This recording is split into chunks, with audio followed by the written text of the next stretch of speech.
Hi ನಮಸ್ತೆ. ಆಹಾರ ಬುತ್ತಿಗೆ ಸ್ವಾಗತ. ನೋಡಿ, ನಾನೊಂದು 5-6 ಗಡ್ಡೆ ಬೆಳ್ಳುಳ್ಳಿ ತೊಗೊಂಡಿದ್ದೀನಿ. ಬೆಳ್ಳುಳ್ಳಿ ಮೊಸರು ಹಾಕ್ಬಿಟ್ಟು ನಾವು ಒಂದು ಚಟ್ನಿ ಮಾಡೋಣ. ಸೂಪರಾಗಿರುತ್ತೆ.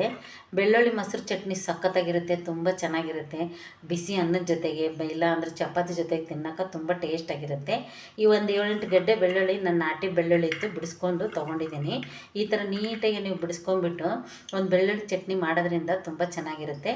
ಈ ಬೆಳ್ಳುಳ್ಳಿ ಚಟ್ನಿ ಹೇಗೆ ಮಾಡೋದಂತ ನಾನು ತೋರಿಸ್ತೀನಿ.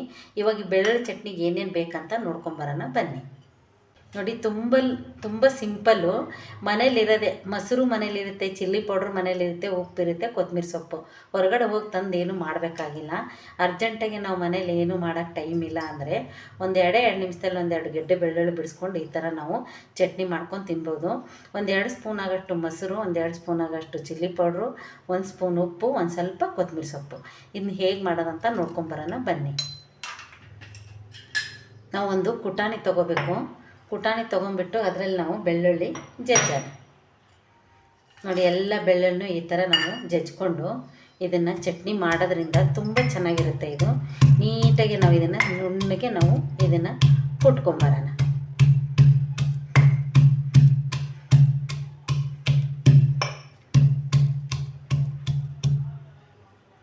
ನೋಡಿ, ಇವಾಗ ಇದನ್ನು ಕುಟ್ಕೊಂತ ನಾವು ಸ್ವಲ್ಪ ಇದಕ್ಕೆ ಇವಾಗ ಚಿಲ್ಲಿ ಪೌಡ್ರ್ ಹಾಕೋಣ. ಸ್ವಲ್ಪ 1 ಸ್ಪೂನ್ ಆಗೋಷ್ಟು ಚಿಲ್ಲಿ ಪೌಡ್ರು, 1.5 ಸ್ಪೂನ್ ಹಾಕ್ಕೊಳ್ಳೋಣ. ಯಾಕಂದರೆ ಸ್ವಲ್ಪ ಖಾರ ಮುಂದಿದ್ದರೆ ಚೆನ್ನಾಗಿರುತ್ತೆ. ಒಂದು ಅರ್ಧ ಸ್ಪೂನಷ್ಟು ನಾವು ಉಪ್ಪು ಹಾಕ್ಕೊಳ್ಳೋಣ. ಹಾಕೊಂಡ್ಬಿಟ್ಟು ನೀಟಾಗಿ ನುಣ್ಣಗಾಗಂಗೆ ನಾವು ಜಜ್ಜೋಣ. ನೋಡಿ, ಇವಾಗ ಈ ಥರ ನಾವು ನುಣ್ಣಗೆ ಕುಟ್ಕೋಬೇಕು. ನಿಮಗೇನಾದ್ರು ಸ್ವಲ್ಪ ನುಣ್ಣಗೆ ಜಾಸ್ತಿ ಆಗಿಲ್ಲ ಅಂದರೆ ಒಂದು ತೊಟ್ಟು ನೀರು ಹಾಕ್ಕೊಂಬಿಟ್ಟು ನೀವು ಈ ಥರ ಪೇಸ್ಟು ಮಾಡಬೇಕು. ಯಾಕಂದರೆ ಬೆಳ್ಳುಳ್ಳಿ ತಿನ್ನೋದ್ರಿಂದ ಕೆಮ್ಮು, ನೆಗಡಿ, ಶೀತ ಏನೂ ಬರಲ್ಲ. ಈ ಥರ ಮಕ್ಕಳಿಗೆಲ್ಲ ಅನ್ನ ಮಾಡಿಕೊಟ್ಟು ಬಿಸಿ ಅನ್ನ ಜೊತೆ ಕಲಿಸ್ಕೊಟ್ರೆ ಸೂಪರಾಗಿರುತ್ತೆ. ನೋಡಿ, ಇವಾಗ ನುಣ್ಣಗಾಗಿದೆ. ಇವಾಗ ಇದನ್ನು ನಾವು ಚಿಕ್ಕದಾಗಿ ಒಂದು ಒಗ್ಗರಣೆ ಹಾಕೋಣ. ನೋಡಿ ಹೇಗಾಗಿದೆ ಅಂತ ನಿಮಗೆ ಗೊತ್ತಾಗುತ್ತೆ, ಎಷ್ಟು ಚೆನ್ನಾಗಿದೆ ಅಂತ. ನೋಡಿ, ಇವಾಗ ಇದನ್ನು ನಾವು ಒಗ್ಗರಣೆ ಹಾಕೊಂಡು ಬರೋಣ ಬನ್ನಿ.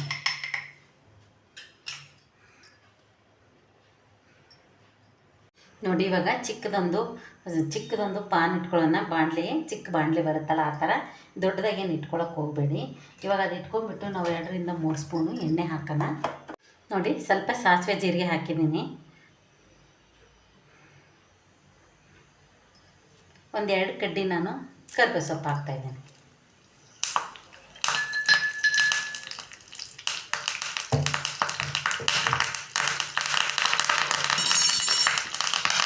ಎರಡು ಕಡ್ಡಿ ಕರಿಬೇವು ಸೊಪ್ಪು ಚಟಪಟ ಅಂದ ತಕ್ಷಣ ನಾವು ಇದನ್ನು ಬೆಳ್ಳುಳ್ಳಿ ಕುಟ್ಟಿರೋದು ಮಸಾಲೆ ಹಾಕೋಣ.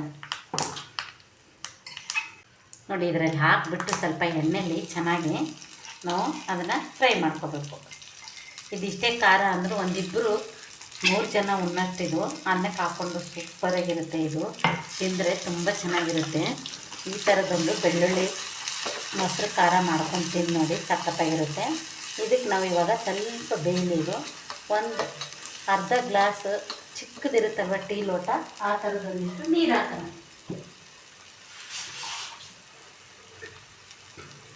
ಒಂದು 3-4 ಸ್ಪೂನಷ್ಟು ನೀರು ಹಾಕೋಣ. ಸ್ವಲ್ಪ ಬೇಯಲಿದು. ಬೆಂದರೆ ತುಂಬ ಹಸಿದು ವಾಸನೆ ಹೋಗಿ ಚೆನ್ನಾಗಿರುತ್ತೆ. ಸ್ವಲ್ಪ ಇದನ್ನು ಬೇಯಕ್ಕೆ ಬಿಡೋಣ.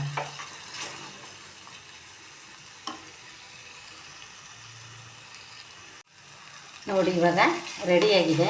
ಇವಾಗ ನಾವು ಇದು ರೆಡಿಯಾಗಿರೋದಕ್ಕೆ 1-2 ಸ್ಪೂನಷ್ಟು ನಾವು ಮೊಸರು ಹಾಕೋಣ.